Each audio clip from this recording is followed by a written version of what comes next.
لله نحمده ونستعينه ونستغفره ونؤمن به ونتوكل عليه ونعوذ بالله من شرور أنفسنا ومن سيئات أعمالنا من يهده الله فلا مضل له ومن يضلل فلا هادي له ونشهد أن لا إله إلا الله وحده لا شريك له ونشهد أن سيدنا ونبينا وحبيبنا وطبيب قلوبنا وشفيعنا وشفاء صدورنا وأعلانا وأولانا ومولانا ومنجانا ومأوانا محمدا عبده ورسوله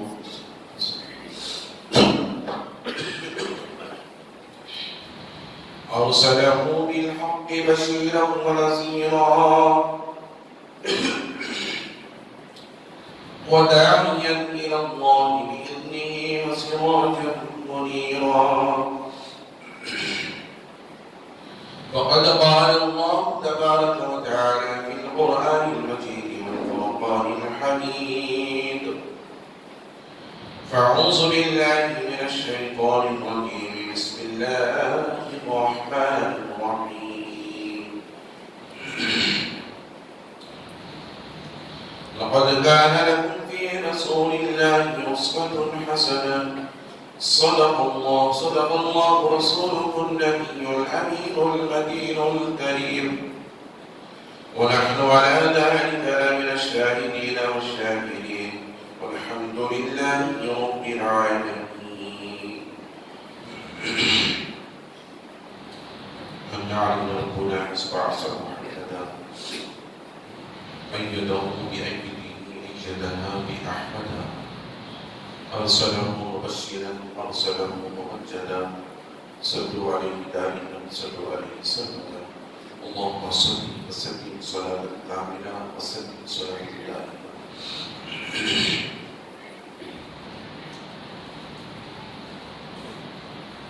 ذرے ذرے سے نمایاں بدر پنہا ہے ذرے ذرے سے نمایاں میں بدر پنہا ہے میرے معبود تیری پردہ نشینی ہے عجیب دور اتنا کہ تخیل کی رسائی ہے محال دور اتنا کہ تخیل کی رسائی ہے محال اور قربت کا یہ عالم کے رکھے جا سے قریب قربت کا یہ عالم کے رکھے جا سے قریب خدائے برتر و بالا ہمیں پتا کیا ہے تیرے حبیب مقرب کا مرتبہ کیا ہے جبین حضرت جبریل پر کف بار ہے ابتدا کا یہ عالم تو انتہا کیا ہے کوئی بلال سے پوچھے خبیب سے سمجھے کوئی بلال سے پوچھے خبیب سے سمجھے سزائے الفت سرکار کا مزہ کیا ہے سزائے الفت سرکار کا مزہ کیا ہے کھڑا ہے اختر عاصی در مقدس پر حضور آپ کی رحمت کا فیصلہ کیا ہے ادب کا حیست زیر آسمان از عرش نازک تر ادب کا حیست زیر آسمان از عرش نازک تر لفظ کن کردہ نہایت جنید و با یزید نیچا. عزیزان محترم معاذ سامعین کرام نوجوان ساتھیوں عزیز بچوں السلام علیکم ورحمۃ اللہ وبرکاتہ. اللہ رب العزت کا بے پایہ فضل و کرم ہے جس کے ہم اور آپ اس کے پیارے حبیب دانائے حضور صلی اللہ علیہ وسلم کی امت میں پیدا فرمائے اور جمعۃ المبارکہ کا دن اور جمعۃ المبارکہ کی نماز کی ادائیگی کی فرائض کی ادائیگی کے لیے اس کے ہم گھر میں اللہ تعالیٰ نے ہمیں بلایا. لاکھوں کروڑوں درود و سلام اس کے آخری پیارے رسول علیہ السلام کی مقدس ذات بابرکات پر جن کی خاطر اللہ رب العزت نے تمام کائنات کا وجود بخشا. عزیزان محترم اللہ رب العزت اپنے کلام بلاغت و فرقان حمید میں ارشاد فرماتا ہے لقد کان لکم فی رسول اللہ اسوۃ حسنہ۔ اللہ فرماتا ہے کہ اے لوگوں، میرے محبوب کی زندگی تمہارے بہترین نمونہ حیات ہے۔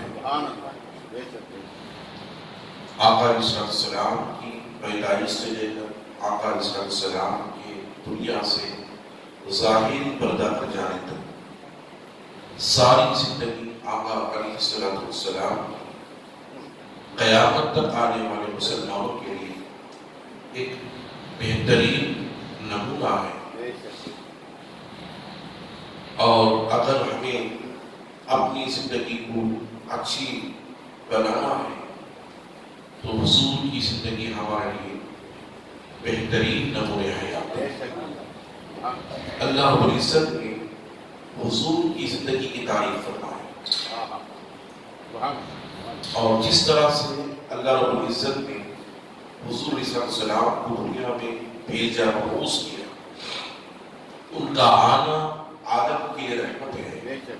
اسی طرح حضور کا دنیا سے ظاہری حیات سے پردہ کر جانا بھی، وفات کر جانا بھی امت کے لیے رحمت ہے۔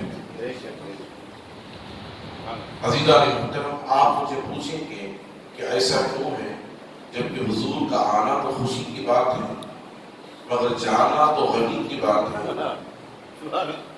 تو اب اللہ تعالیٰ فرماتا ہے کہ اے میرے بندو، میرے محبوب کے آنے پر خوشی مناتے ہو اور جانے پر غم مناتے ہو۔ آنا بھی میں نے تمہاری رحمت بنایا اور میرے محبوب کا دنیا سے چلا جانا بھی تمہاری رحمت بنایا۔ سبحان اللہ۔ اب اس کی وجہ یہ ہے کہ حضور علیہ السلام کی حیات طیبہ میں کتنے ایسے کفار و مشرکین ہیں جنہوں نے حضور کو بذات خود اپنے ماتھے کی آنکھوں سے دیکھا، ماتھے کی آنکھوں سے دیکھا، مگر حضور پر ایمان لے کر نہیں آئے۔ آپ اندازہ کریں، حضور پر ایمان لے کر نہیں آئے۔ ابو جہل مکے میں رہا، حضور علیہ السلام 52 سال تک، یعنی 52 ایئرز تک ابو جہل حضور کو دیکھتا رہا مکے۔ آپ اندازہ کریں، مگر اس نے کبھی ارادہ نہیں کیا کہ حضور پر ایمان لے کر آئے۔ اتبا دیکھتا رہا مگر حضور کی صحبت میں رہا، شیبہ حضور کی صحبت میں رہا، ابی بن خلف حضور کی صحبت میں رہا، بڑے بڑے کفار و مشرکین۔ ابو لہب جو حضور کا چچا تھا، کہ خود اس نے حضور کی آمد کی خوشی منائی، اور سوبیا اس نے حضور کے دنیا میں تشریف لانے پر خوشی کے موقع پر اپنی غلام کنیزہ سوبیا کو آزاد کر دیا۔ ابو لہب، مگر یاد رکھنے اس نے حضور کے آنے کی خوشی تو منائی، مگر خوشی جو منائی اس نے محمد عربی کے ہونے کے اعتبار سے خوشی نہیں منائی، اللہ کے آخری رسول کے ہونے پر خوشی نہیں منائی، سمجھا؟ اللہ کے پیغمبر ہونے پر خوشی نہیں منائی، بلکہ اس نے خوشی اس لیے منائی کہ میرے گھر میں بھتیجا پیدا ہوا۔ مگر اللہ نے اس خوشی کو بھی ضائع نہیں فرمایا، اس خوشی کو بھی اللہ نے ضائع نہیں فرمایا، اللہ نے اس خوشی کا بھی بدلہ عطا فرمایا۔ اللہ یہ نہیں چاہتا کہ میرے محبوب پر، کہ دنیا میں میرے محبوب پر احسان کرے کوئی اور اس کا بدلہ میں اسے نہ دوں۔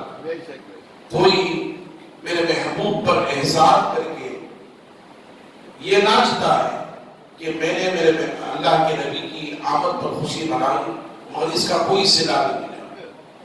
آپ اندازہ کریں، اگر کوئی شخص عرب کی سرزمین پر مکے میں بدبودار کافر تھا تو وہ ابو لہب تھا، وہ ابو لہب تھا۔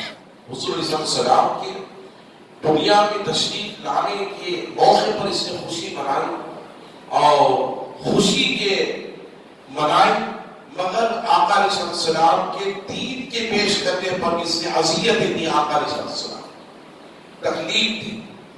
جتنی تکلیف ابو لہب نے دی اتنی تکلیف ابو جہل نے بھی نہیں دی. ابو جہل سدا چچا نہیں ہے. یہ بنو ہاشم کے گھرانے کا تو ہے عرب کی سرزمین پر، مگر عبد المطلب کے گھرانے کا نہیں ہے، حضور کے دادا کے گھر کا نہیں ہے. وہ ہے رشتہ داری میں دور سے جا کر جو اس کا تعلق جڑ جاتا ہے. مگر یاد رکھ لیں اللہ رب العزت نے حضور صلی اللہ علیہ وسلم کو دنیا میں لانے کے لیے رشتہ داری کو نہیں دیکھا، نسب کو دیکھا، پاک دامنی کو دیکھا. اور جہاں موحد رہے، پاک دامن رہے، وہاں سے حضور کی دنیا میں نسبوں کا سبوں سے رحموں سے منتقل کرتا ہوا اللہ تبارک و تعالی عز و جل حضرت عبد المطلب تک لے کر آیا. پھر وہاں سے حضرت عبداللہ تک لے کر آیا. پھر وہاں سے حضرت عامنہ کے کوکھ میں بھیجا. پھر حضرت سیدہ کائنات سیدہ عامنہ سلام اللہ علیہا کے بدن سے دنیا میں تشریف لائے. خاندانی عیدی پر اللہ رب العزت نے اس کا ذکر بھی قرآن مجید میں فرمایا. پہلے قید میں آپ حضرات کو عرض یہ کر رہا تھا، حضور کا دنیا سے جانا بھی امت کے لیے کیا ہے؟ رحمت ہے. یعنی پردہ کیے جانا بھی. ویسے تو حضور جیسے ظاہری حیات میں اس خلقت میں رہے، اس کائنات میں رہے، جیسے زندہ رہے، حیات رہے، ویسے ہی آقا علیہ السلام کے دنیا سے پردہ کر جانے کے بعد بھی، وفات کر جانے کے بعد بھی، انتقال کر جانے کے بعد بھی قبر میں چونکہ تو ویسے ہی ہے جیسے ظاہری حیات میں رہے. یاد رکھیں یہ اہل سنت کا عقیدہ ہے. چونکہ حضور نے خود فرمایا انما حرم اللہ علی الارض اجساد الانبیاء. اللہ نے فرمایا انما حرم اللہ کے حبیب نے فرمایا انما حرم اللہ علی الارض اجساد الانبیاء. حضور فرماتے ہیں حضور کے تعلق سے نہیں اور انبیاء کے تعلق سے فرماتے ہیں بے شک اللہ نے زمین پر حرام کر دیا ہے کہ زمین انبیاء کے جسموں کو نقصان پہنچائے. زمین اللہ کے نبیوں کے جسموں کو، اللہ کے نبیوں کے جسموں کو نقصان پہنچائے. اب جب اور انبیاء کی حیات کا یہ عالم ہے، حضور فرماتے سنیے کہ حدیث پاک میں آقا علیہ السلام ارشاد فرماتے ہیں من زار قبری وجبت له شفاعت. حضور فرماتے ہیں میرے انتقال کر جانے کے بعد، میرے پردہ کر جانے کے بعد، وفات کیے جانے کے بعد جس نے میرے قبر اکبر کی زیارت کی اس پر میری شفاعت واجب ہے.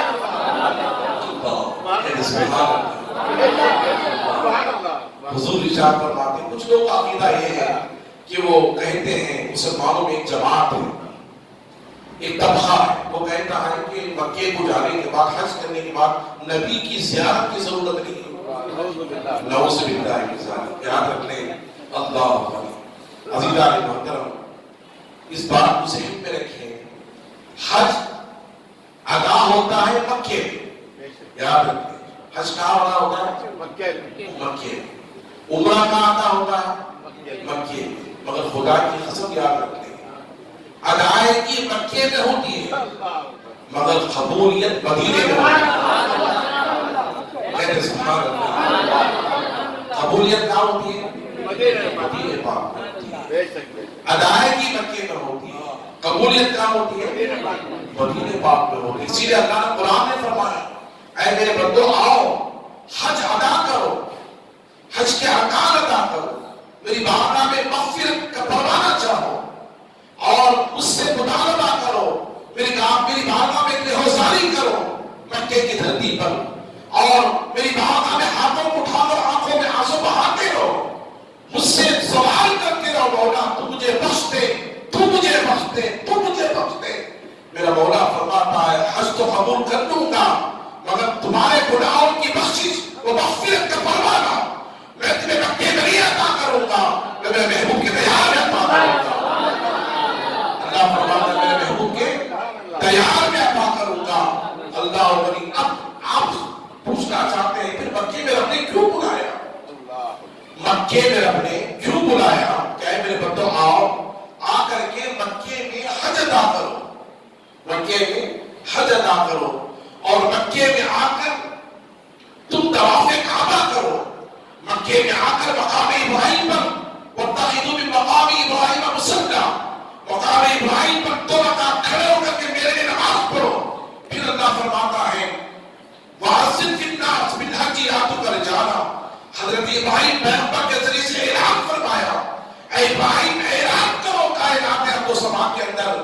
کہ جن کو اللہ نے استطاعت دی ہے وہ چل کر آئے اللہ کے گھر کا طواف کرے، حج ادا کرے اللہ کے لیے. پھر اللہ فرماتا ہے اے ابراہیم پیغمبر وَأَذِّن فِي النَّاسِ بِالْحَجِّ يَأْتُوكَ رِجَالًا، مردوں کو عورتوں کو جو بالغ ہیں ان کو اعلان کرو کہ وہ چل کر آ کر حج کے ارکان ادا کریں. عزیزان محترم، اب سارے حج کے ارکان، عمرے کے ارکان، طواف کعبہ، ان الصفا والمروہ من شعائر اللہ فمن حج البیت فلا جناح علیہ ومن تطوع فإن خیر. اللہ تعالیٰ فرماتا ہے قرآن مجید کے آیت مبارکہ ان الصفا والمروہ من شعائر اللہ، بے شک صفا اور مروہ یہ دین کی نشانی ہے. اب پوچھو رب سے مولا کہ صفا کس پیغمبر کا نام ہے، مروہ کس رسول کا نام ہے؟ تو جواب ملے گا نہیں، نہ مروہ کسی پیغمبر کا نام ہے، نہ صفا کسی رسول کا نام ہے. اللہ فرماتا ہے یہ بھی جبل ہے وہ بھی جبل ہے، یہ بھی پہاڑ ہے وہ بھی پہاڑ ہے، یہ بھی پتھر ہے وہ بھی پتھر ہے. تو مولا سے پوچھو کہ اللہ تو نے حج کے لیے بلایا، بلا کر کے تو پہاڑ پر بھیج کر کے حج کی ادائیگی کا حکم دے رہا ہے. حج پہاڑ پر ادا ہوگا، پتھر پر جانے سے حج ادا ہو جائے گا، مروہ کے پتھر پر جانے سے حج ادا ہو جائے گا. تو رب کہتا ہے کہ بندے سن، یہ دونوں پتھر ضرور ہیں مگر ان پتھروں پر کسی پیغمبر نے قدم نہیں رکھا، بلکہ پیغمبر کی زوجہ حضرت حاجرہ نے قدم رکھا تھا.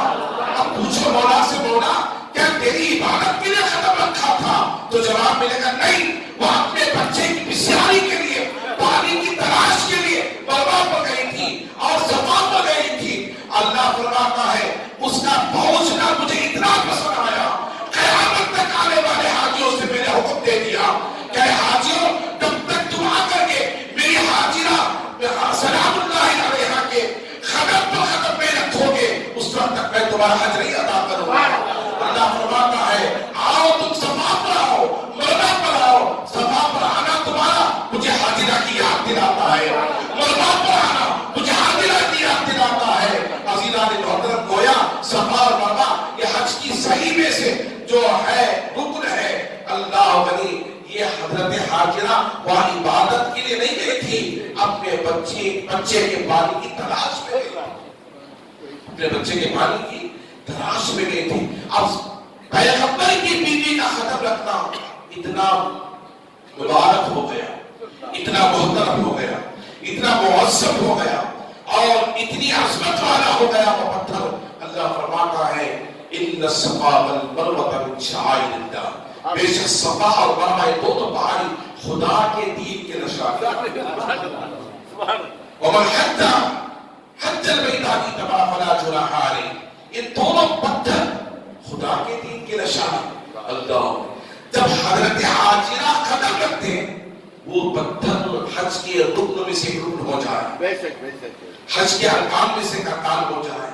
اور اللہ تعالیٰ قیامت تک آنے والے حاجیوں سے فرما دے کہ تم آؤ ان دونوں پہاڑیوں پر جب تک تم نہیں دوڑو گے اس وقت تک میں تمہارا حج قبول نہیں کروں گا، حج نہیں قبول کروں گا. اللہ سنیں، اللہ بنی یہ دونوں ادائیں صفا اور مروہ، مروہ کی پہاڑی پر حاجیوں سے پوچھے، علماء سے پوچھے. اللہ کے حبیب نے فرمایا، حدیث پاک میں آتا ہے صفا کی پہاڑی پر کھڑے ہو کر اگر کوئی خانہ کعبہ کو دیکھے، مروہ کی پہاڑی پر کھڑے ہو کر کوئی خانہ کعبہ کو دیکھے، دیکھ کر اللہ کی بارگاہ میں جو دعا مانگے، جو دعا مانگے اللہ اس دعا کو قبول فرمائے. سبحان اللہ. صفا کی پہاڑی پر کھڑے ہو کر دعا کا مانگنا، مروہ کی پہاڑی پر کھڑے ہو کر دعا کا مانگنا اللہ کی بارگاہ میں کیا ہوتا ہے؟ قبول ہو جاتا ہے. خانہ کعبہ کو دیکھ اب یہ ادائیگی دونوں پہاڑوں پر کھڑے ہو کر کے، بلکہ حضرت حاجرہ نے جب اپنے اکلوتے ننھے اسماعیل پیغمبر بچے کے پیاس کی تلاش میں پانی کو مروہ اور پہاڑی پر گئی تھی، مروہ پہاڑی پر گئی تھی، تو اب وہاں پر ایک جگہ ہے صفا اور مروہ کے درمیان ایک جگہ ہے. سعودی حکومت وہاں پر ایک ہریا نشان لگا دی ہے نیٹوں. آپ حجاج سے پوچھیں کہ وہاں پر جیسے ہی وہ گرین لینڈ نظر آئے وہاں سے دوڑنا پڑے گا. پھر ادھر سے آتے وقت یہاں سے اتنا حصہ آپ کو دوڑنا پڑے گا. اللہ کیا یہ عبادت تھا؟ یہاں کوئی قرآن کی آیت نازل ہوئی تھی؟ نہیں. یہاں کوئی مبارک جگہ تھی؟ نہیں. بلکہ یاد رکھیں حضرت حاجرہ سلام اللہ علیہا، حضرت ابراہیم علیہ السلام کی بیوی زوجہ، جب مروا پر آتی، اس مقام پر آتی تو بچے کی رونے کی آواز آتی، یہاں سے دوڑتی. پھر صفا پہاڑی پر آتی، بچے کے رونے کی آواز آتی تو دوڑتی، اس مقام پر دوڑتی. کیوں دوڑتی؟ کہ کہیں میرے بچے کو کوئی بھیڑیا نہ کھائے، کہیں میرے بچے کو کوئی جانور شکار نہ کر دے، میرا بچہ رو رہا ہے. عزیزان محترم دیکھیں اللہ رب العزت کی محبت کو دیکھیں، اس کے بندوں سے اس کی عقیدت کو دیکھیں. رب اپنے محبوب بندوں سے کتنی محبت کرتا ہے، کتنی محبت کرتا ہے. اب صفا پر جاتے وقت اس گرین لائٹ تک پہنچنے وقت آپ جائزہ چلیں، آہستہ آہستہ چلے، تھوڑا قدم آگے بڑھا کر کے چلے، کوئی بات نہیں ہے. پھر وہاں آتے ہی آپ کو دوڑنا پڑے گا، دوڑنے کا حکم ہے. پھر یہ گرین لائٹ ہوتے ہی ختم ہوتے ہی پھر وہاں سے آپ جیسا چلنا چاہے، آہستہ چلے، چاہے تیز چلے، رفتار سے چلے، کوئی حرج نہیں ہے. تو عزیزان محترم میں آپ کو بتا یہ رہا تھا، یہ حج کے سارے ارکان، مقام ابراہیم ہو، طواف کعبہ ہو، منا میں پہنچنا ہو، مزدلفہ میں پہنچنا ہو، عرفات میں پہنچنا ہو. عرفات میں کیوں بلائے؟ عرفات میں کیوں بلائے اللہ تبارک و تعالیٰ سے؟ عزیزان محترم یاد رکھیں، جب اللہ نے حضرت آدم علیہ السلام اور حضرت حوا علیہ السلام جنت سے نکال کر زمین پر بھیجا تو حضرت حوا علیہ السلام کو عرب کی سرزمین جدہ پر نازل فرمایا، اور حضرت آدم علیہ السلام کو ملک ہند سری لنکا کی سرحد کی سرزمین پر سمجھا. وہاں پر حضرت آدم علیہ السلام کو سرحدیب پر نازل فرمایا. سری لنکا کی پہاڑی سرحدیب جو ہے وہاں پر حضرت آدم علیہ السلام کو جنت سے زمین پر بھیجا. اب یہ کئی ہزاروں سال ہوتے رہے مگر ان دونوں کی ملاقات نہیں ہو سکی، نہ آدم علیہ السلام سے نہ حوا کی، نہ حوا سے آدم علیہ السلام کی. مگر ان دونوں کی ملاقات جو ہوئی، ان دونوں کی جو ملاقات ہوئی وہ ملاقات کہاں پر ہوئی؟ سب سے پہلی جو ملاقات ہوئی وہ عرفات کی سرزمین پر. بولے کہاں ہوئی؟ عرفات کی سرزمین پر ہوئی. عرفات کی سرزمین پر یوم العرفہ آپ نے دیکھا ہوگا. یوم العرفہ جہاں اللہ تبارک و تعالیٰ عز و جل حج کو قبول فرماتا ہے، حج کو قبول فرماتا ہے. ایک زمین ہے، ایک وادی ہے عرفات، اور کوئی شے وہاں پر نہیں ہے. آپ پوچھے حجاز سے، علماء سے پوچھے، صرف ایک غیب کی زمین ہے، ایک پہاڑی علاقہ ہے. مکے سے چل کر حاجی کو مینا کے میدان میں پہنچ کر پھر وہاں سے نکل کر عرفات کے میدان میں جانا پڑے گا. عرفات کی سرزمین ایک پہاڑی علاقہ، ایک سرشت و شاداب علاقہ نہیں بلکہ ایک ریگستان جیسا علاقہ، ایک ویران علاقہ جہاں ریت ہی رہتے، پتھر ہی پتھر ہے، پہاڑ ہی پہاڑ ہے. وہاں حضرت حاجرہ سلام اللہ، حضرت حوا علیہ السلام اور حضرت آدم علیہ السلام دونوں کی ملاقات وہاں پر ہوئی. پہلی مرتبہ زمین پر میاں شوہر کی ملاقات بیوی سے، بیوی کی ملاقات شوہر سے. یہ دونوں نسل انسانی کے باپ ہیں. بشر انسانی کے باپ اگر کوئی ہے دنیا میں سب سے پہلے وہ آدم پیغمبر ہے اور حضرت حوا علیہ السلام ہے. ان دونوں سے نسل انسانی کا وجود دنیا میں آیا. ان کی ملاقات جنت کے بعد، یاد رکھیں جنت کے بعد زمین پر آنے کے ہزاروں سال بعد اگر کہیں ملاقات ہوئی تو عرفات یا عرفات کے میدان میں ہوئی. اللہ فرماتا ہے اے محبوب اگر میں کسی میرے بندے کے حج کو قبول کروں گا، طواف کعبہ تو وہ خانہ کعبہ کے پاس کرے گا، مقام ابراہیم تو وہاں ادا کرے گا، اور جو ہے صفا مروا کی صحیح تو وہاں ادا کرے گا، مینا کی وادی میں تو بکریاں مارے گا، قربانی پیش کرے گا. مگر اس کے حج کے ارکان کو اگر میں قبول کروں گا تو اے میرے محبوب میں عرفہ کے میدان میں قبول کروں گا، عرفہ کے میدان میں قبول کروں گا. اللہ فرماتا ہے کہ اے محبوب صرف میں بھی نہیں کروں گا، اللہ فرماتا ہے اس کے تمام کبائر گناہوں کو بھی معاف کروا دوں گا، اور بندہ صرف حاجی کے گناہ کو نہیں معاف کروں گا، عرفات کے میدان میں ٹہل کر حاجی جس کے لیے دعا مانگے گا اس کی بھی مغفرت، آپ بتا دو حاجی جس کے لیے دعا مانگے اس کی بھی مغفرت فرما دوں گا۔ مگر کیسے مغفرت فرماتا ہے؟ میرے رب سے پوچھو۔ اللہ فرماتا ہے قرآن مجید کے آیت مبارکہ، اے میرے بندو جب تم گناہ کر بیٹھو، اے میرے بندو جب تم گناہ کر بیٹھو تو میرے محبوب کی دیار میں آؤ، جاؤں گا فاستغفر اللہ واستغفر لهم الرسول لوجدوا اللہ توابا رحیما، لوجدوا اللہ توابا رحیما۔ اللہ فرماتا ہے کہ اے میرے بندو جب تم گناہ کر بیٹھو، ظلم کر بیٹھو تو جاؤں گا، میرے محبوب کے دیار پر جاؤں، فاستغفر اللہ، اور وہاں جا کر کے تم استغفار کرو، رب کی بارگاہ میں اپنے گناہوں کی معافی کو تلافی چاہو، اپنے گناہوں کی معافی کو تلافی چاہو۔ کہاں کھڑے ہو کر؟ مصطفیٰ کے در پر کھڑے ہو کر، مصطفیٰ کے دیار پر کھڑے ہو کر۔ اللہ فرماتا ہے وَلَوْ أَنَّهُمْ إِذْ ظَلَمُوا أَنفُسَهُمْ جَاءُوكَ، جب تم اپنے گناہوں کی معافی چاہو تو میرے محبوب کے دیار میں آؤ، گناہ کر بیٹھو تو میرے محبوب کے دیار میں آؤ، میرے محبوب کے دیار میں آ کر کھڑے ہو کر وَلَوْ أَنَّهُمْ إِذْ ظَلَمُوا أَنفُسَهُمْ جَاءُوكَ، دیار میں آ کر پھر کیا کرنا چاہیے؟ فَاسْتَغْفَرُوا اللَّهَ، اللہ کی بارگاہ میں توبہ استغفار۔ قرآن کیا ہے توبہ کا؟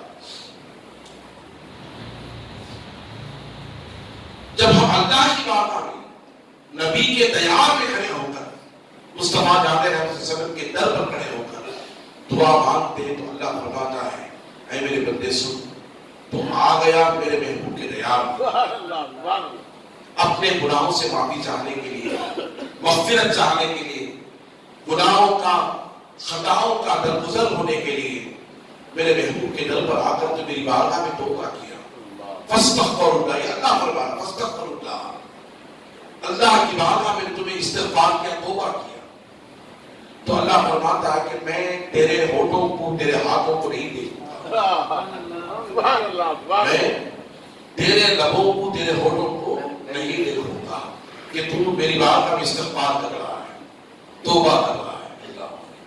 اللہ فرماتا ہے کہ میں تجھے نہیں دیکھوں گا، تو آیا ہے میرے محبوب کی در پر، ضرور استغفار بھی کر رہا ہے، توبہ کے لیے ہاتھ بھی اٹھایا ہے، پھر اللہ فرماتا ہے کہ میں تجھے نہ تیرے ہاتھوں کو دیکھوں گا، نہ تیرے لبوں کو دیکھوں گا، نہ تیرے ٹکڑوں پر میں نظر رکھوں گا، نہ میں تیرے لفظوں پر نظر رکھوں گا۔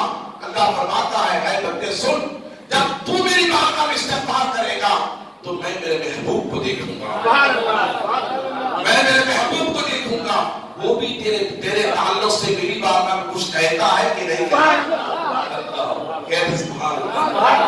وہ بھی تیری بارگاہ میں کچھ کہتا ہے کہ نہیں کہتا، وہ بھی تیری بارگاہ میں کچھ سفارش کرتا ہے کہ نہیں کرتا، وہ بھی تیری بارگاہ میں اپنا تبسل میری بارگاہ میں دیتا ہے کہ نہیں دیتا۔ اللہ فرماتا ہے واستغفر لهم الرسول، جب میرے محبوب کو دیکھوں گا، جب میرے محبوب کے ہونٹ کھلیں گے اور میرا محبوب مجھ سے کہے گا واستغفر لهم الرسول، اللہ سے میرا محبوب کہے گا، میری بارگاہ میں مجھ سے مطالبہ کرے گا مولا بخش دے، امتی میرا آیا ہے، بخش دے غلام میرا آیا ہے۔ اللہ ولی، اللہ فرماتا ہے واستغفر لهم الرسول، اے میرے بندے سن، میری عزت و جلال کی قسم، جب میرا محبوب مجھ سے مطالبہ کرے گا مولا بخش دے، غلام میرا آیا ہے، امتی میرا آیا ہے، جیسے ہی میرا محبوب اپنے لبوں سے کہے گا تو میں اپنے محبوب سے کہوں گا اے محبوب سن، میں نے اسے بخش دیا جسے تو نے مغفرت چاہا، میری عزت و جلال کی قسم، اے محبوب جسے تو کہے گا اسی حال اسی میں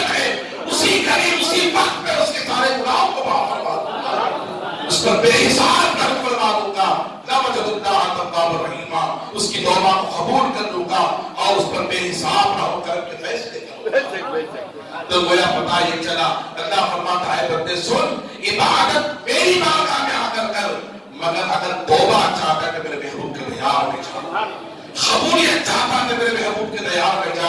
امام شیخ محمد الشاہ احمد رضا خان فاضل بریلوی فرماتے ہیں، حاجیوں آؤ شہنشاہ کا روزہ دیکھو، حاجیوں آؤ شہنشاہ کا روزہ دیکھو، کعبہ تو دیکھ چکے کعبے کا کعبہ دیکھو، کعبہ تو دیکھ چکے کعبے کا کعبہ دیکھو، اگر وہ کعبے کا کعبہ کیوں نہ ہو، عزیزان محترم ساری دنیا کعبے کی طرف جھکتی ہے، ساری دنیا کعبے کی طرف جھکتی ہے، مگر اس طرف کی عزت و جلال کی قسم جب مصطفیٰ پیدا ہوئے تو کعبہ مصطفیٰ کی طرف جھکنا شروع ہو گیا،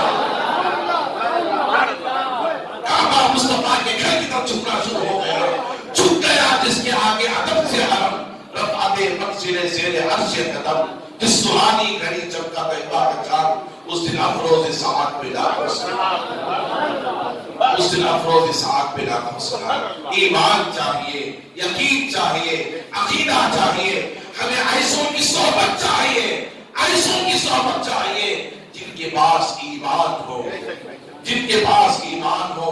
شہزادی شیرازی نے فرمایا، کیا فرماتے ہیں؟ فرماتے یہ ہیں کہ جیسی صحبت اختیار کرو گے ویسے تم بنو گے، جیسی صحبت اختیار کرو گے ویسے تم بنو گے۔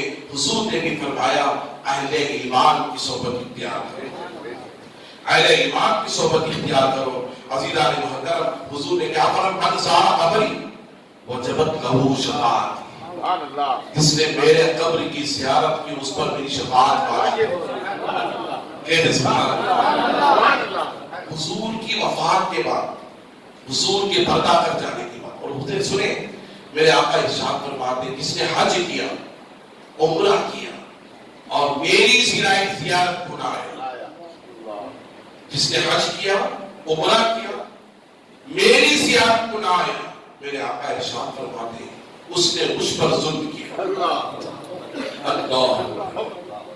استغفر اللہ، اس نے اس پر، اب سنیں، جس نے حضور پر ظلم کیا وہ مسلمان ہو سکتا ہے؟ بولے وہ مسلمان ہو سکتا ہے؟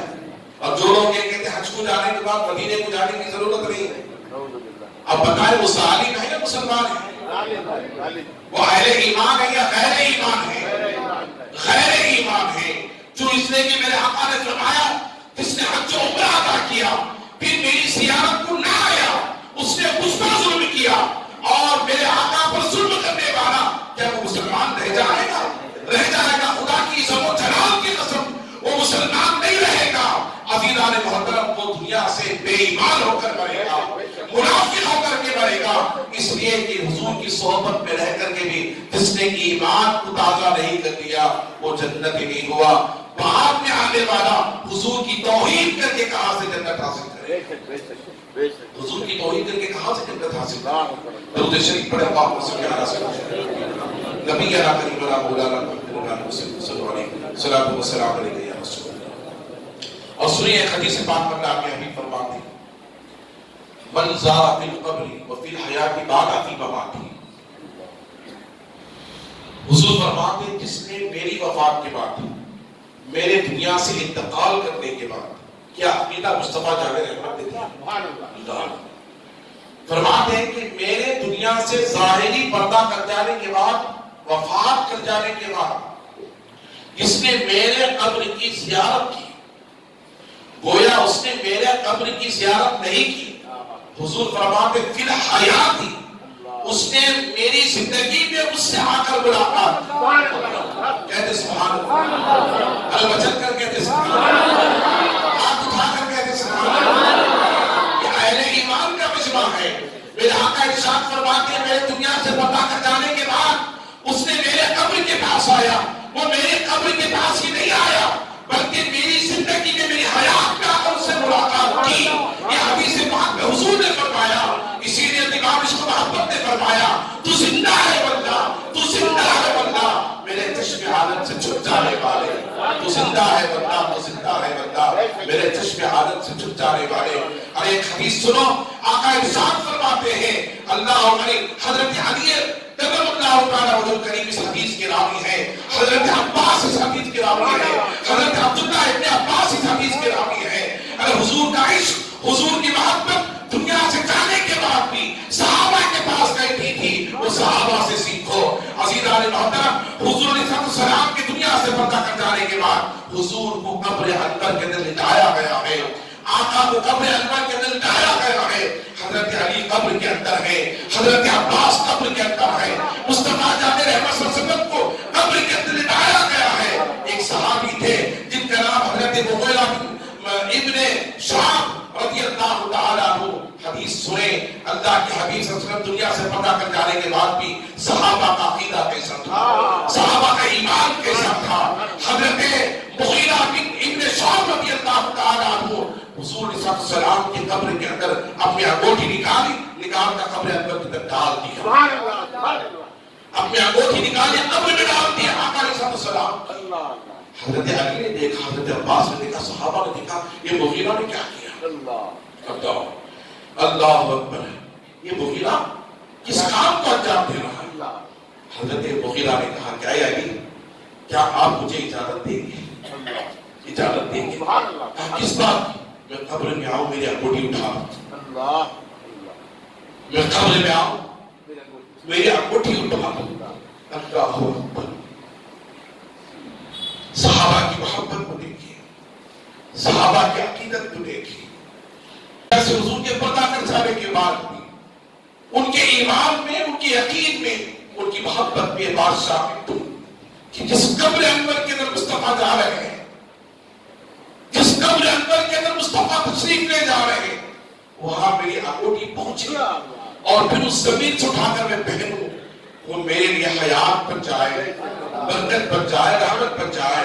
عزیزان محترم, آج لوگ کہتے ہیں کہ مذہب کے پاس جانے کی ضرورت کیا ہے.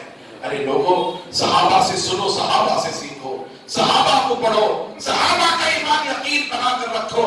صرف رکھے نہیں, حضرت علی نے کہا ٹھیک ہے آؤ اٹھا لو, انگوٹھی کو اٹھا لو. اللہ کریم. حضرت مغیرہ قبر میں داخل ہوتے ہیں, انگوٹھی کو نہیں اٹھاتے, انگوٹھی کو نہیں اٹھاتے. حضرت مغیرہ فوراً قبر میں جانے کے بعد مصطفیٰ کے دستے اقدس سے لپٹ جاتے ہیں, لپٹ جاتے ہیں اور لپٹ کر رونا شروع کر دیتے ہیں. یا رسول اللہ, ہمیں چھوڑ کر کہاں جا رہے ہیں, یا رسول اللہ, ہمیں چھوڑ کر کہاں جا رہے ہیں. حضرت مغیرہ رونا شروع کر دیتے ہیں, آنکھوں میں آنسو ہے, چیخ و پکار ہے. مصطفیٰ جان رحمت صلی اللہ علیہ وسلم کی قبر انور کے اندر اللہ کریم. حضرت مغیرہ کے رونے کو دیکھ کر علی کی آنکھوں میں آنسو ہے, حضرت عباس کی آنکھوں میں آنسو ہے, ابو بکر صدیق کی آنکھوں میں آنسو ہے, عمر فاروق اعظم کی آنکھوں میں آنسو ہے. سارے صحابہ رونا شروع کر دیے. حضرت مغیرہ حضور کے سینے سے چپٹ گئے ہیں, قبر انور کے اندر نہیں چھوڑ رہے. کیسے صحابی تھے, کیسے صحابی تھے, کیسا ایمان تھا صحابہ کا. تبھی تو میرے آقا نے ارشاد فرمایا, اے صحابہ, اے لوگوں, میرے صحابہ کو گالی نہ دو, میرے صحابہ کو گالی نہ دو. جس نے میرے صحابہ کو گالی دی, اس نے مجھے گالی دی. میرے آقا ارشاد فرماتے ہیں, جس نے مجھے گالی دی, اس نے اللہ کو گالی دی. اللہ غریب. میرے آقا ارشاد فرماتے ہیں, الصحابہ النجوم فبحقهم اقتدیت اهتدیتم. جس نے میرے صحابہ میں سے کسی ایک صحابی کی اقتدا کر دیا, وہ ہدایت پا گیا.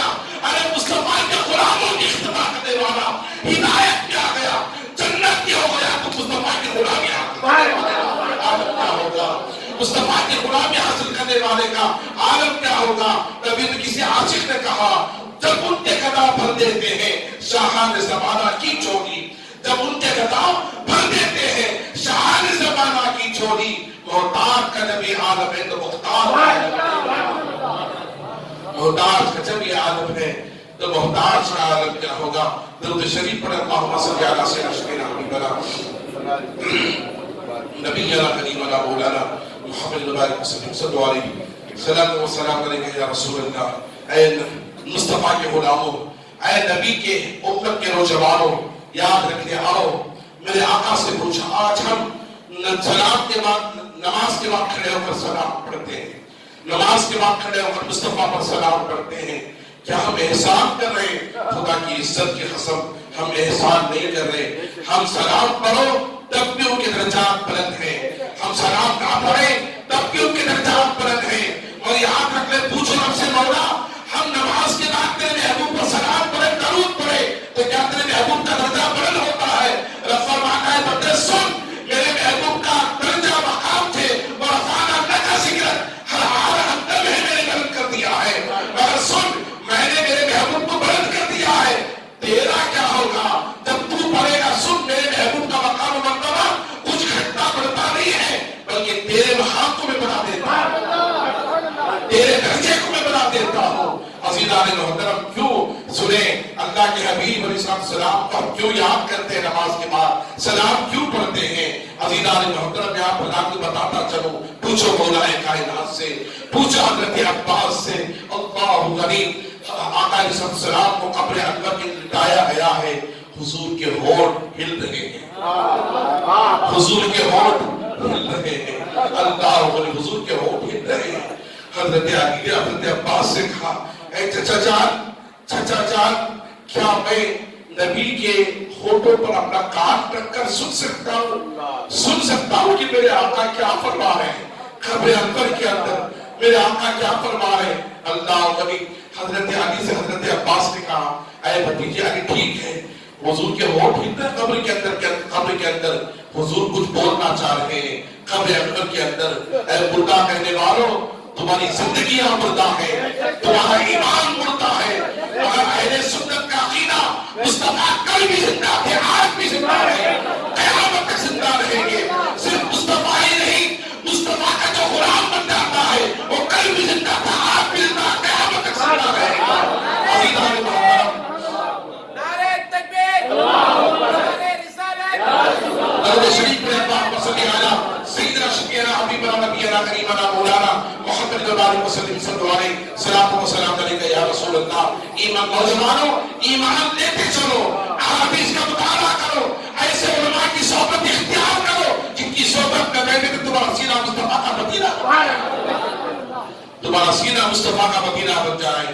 مصطفیٰ کا رحمت کے ہونٹوں پر حضرت علی نے اپنے کان کو رکھا، اپنے کان کو رکھا، وہ یہ نہیں فرما رہے تھے مولا تم میرے حسین کو معاف فرما دے، میرے حسن کو معاف فرما دے، میرے علی کو معاف فرما دے، میری اہل بیت کو معاف فرما دے، میرے بیٹی فاطمہ کو معاف فرما دے۔ نہیں، حضرت علی فرماتے خدا کی قسم، جب میں نے میرے محبوب کے نبی علیہ السلام کے ہونٹوں پر اپنے کان کو رکھا تو کہہ رہے تھے، رب سے کہہ رہے تھے، رب حبلی امتی، رب حبلی امتی، رب حبلی امتی، اے اللہ تو میری امت کو بخش دے، اے اللہ تو میری امت کو بخش دے، اے اللہ تو میری امت کو بخش دے۔ اللہ کریم، مصطفیٰ قبر میں جا کر اپنی امت کو نہیں چھوڑا، قبر کے اندر بھی مصطفیٰ نے اپنی امت کو نہیں چھوڑا، بلکہ رب سے فرما رہے مولا تو میری امت کو بخش دے، تو میری امت کو بخش دے۔ عزیزان محترم، وہ امت کتنی بڑی فراموش امت ہے، اگر کوئی سلام کے بعد، نماز کے بعد سلام پڑھتی ہے تو کہتی ہے کہ یہ پڑھنا درست نہیں ہے۔ اور جس کے قبر میں جانے کے بعد بھی امت کو نہ بھولا ہو، امت کو نہ بھولا ہو، امت کو نہ چھوڑا ہو، اس رسول پر سلام پڑھنے کے لیے ہمارے دل باعث نہیں ہوتے۔ افسوس ہے، سخت افسوس ہے۔ اللہ ہمیں حضور کی محبت کی طرف ہمارے دلوں کو مائل فرمائے، اللہ ایمان کی توفیق عطا فرمائے، اللہ ایمان کی توفیق عطا فرمائے، اللہ ہمارے بچوں کی، ہمارے نسلوں کی، نسل در نسل بچوں کی اللہ ایمان کی حفاظت فرمائے۔ اللہ ہم سب کو نمازی بنا دے، دین پر استقامت عطا فرما دے، شریعت مطہرہ پر گامزن فرما دے۔ اللہ ہم سب کو ایک بنا دے، نیک بنا دے، مسلمانوں کے صفوں میں اتفاق عطا فرما دے، اتحاد عطا فرما دے۔ اللہ تعالی ہمیں ملک ہند کے اندر سارے مسلمانوں کو اللہ رب العزت امن و سلامتی عطا فرمائے۔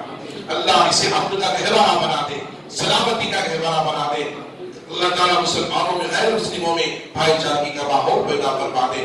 اللہ ہمیں اللہ کے گھروں کو آباد کرنے والا بنا دے انشاءاللہ العزیز۔ میں قرآن مجید کے آیت مبارکہ تلاوت کی تھی، لقد کان لکم فی رسول اللہ اسوۃ حسنہ۔ اے لوگوں، اگر تم اپنی زندگی کو بہتر بنانا چاہتے ہو تو میرے محبوب کی زندگی کو اپنا لو۔ میرے محبوب کی زندگی کو اپنا لو. علامہ اقبال فرماتے ہیں اپنے من میں کھوج کر پاجا سراغ زندگی, اپنے من میں کھوج کر پاجا سراغ زندگی, تو اگر غیر کا بنتا نہ بن اپنا تو نہ. وآخر دعوانا الحمدللہ رب العالمین. سنت